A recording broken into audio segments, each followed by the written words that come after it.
اللهم صل على محمد وآل محمد. السلام عليكم ورحمة الله وبركاته. حياكم الله إخوتي وأحبتي في كل مكان. قبل شوية اجاني اتصال من أحد الأخوة، وهو رجل من عشيرة أولاد بركة ساكن في بغداد بالبسماية. فقصاني قصة حقيقة أنه تكلم وياي كثير الرجل، وألف تحية واحترام إليه. يقول شيخنا هناك بعض المكاتب أنه تسجل على قضايا السيارات، على قضايا أنه أمور كثيرة، مكاتب. يقول هي المكاتب يقول تابعة إلى المكانات الفلانية، إلى الشخصية المشرذمة لعنة الله عليه الفلاني، يقول إنه تحت حماية ورقابة وكذا. يقول فهاي تسجل شنو؟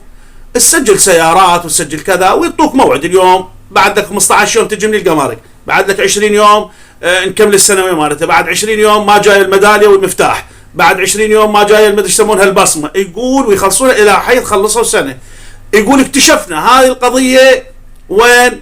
قضية انه ياخذون فلوسهم ويشتغلون بها بالربا، ياخذون من ابو التكتيك مليون دينار، من ابو السيارة 10 ملايين، من ابو الكذا، الى حيث يقول لما وصلت هدد وردد وبالك عني وعشائريا ودخلنا بيها وعرفنا ان واحد اثنين من عندهم، يقول ذيك الساعة يلا اعطوني فلوس انا بالطلايب. يقول اما اكو غيري كلوهم.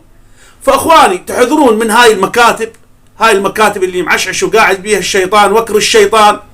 اخواني اكو موجودة مكاتب هي تابعة للدولة للحكومة، هاي مؤمنة، حتى من تروح فلوسك انت ترجع للدولة، توقف بباب الدولة وما تاكل الا حق واحد. وانتم ممكن شفتوا بزمن لعنة الله عليه صدام بذاك الوقت الناس مخليه فلوسها بالمصارف، والمصارف اتكسرت واحترقت وراحت، وبالاخير من استقرت الدولة، لو هي حتى هاي الساعة ما مستقرة، من استقرت الدولة الناس استلمت فلوسها وعلى الدينار الواحد وما ضاع لهم. فاخواني اللي حقه كم الدولة انت ما يضيع، لكن اذا حقه كم كاسب وغير كاسب يضيع. واليوم الناس مشتغلة بالابليسيات، الله وكيلكم، كارثة هاي الناس ياخذون فلوس الوادم يشغلونها بالربا وتروح هاي الفلوس، وكل ساعة شايلين المكتب وبالاخير ينكرونك.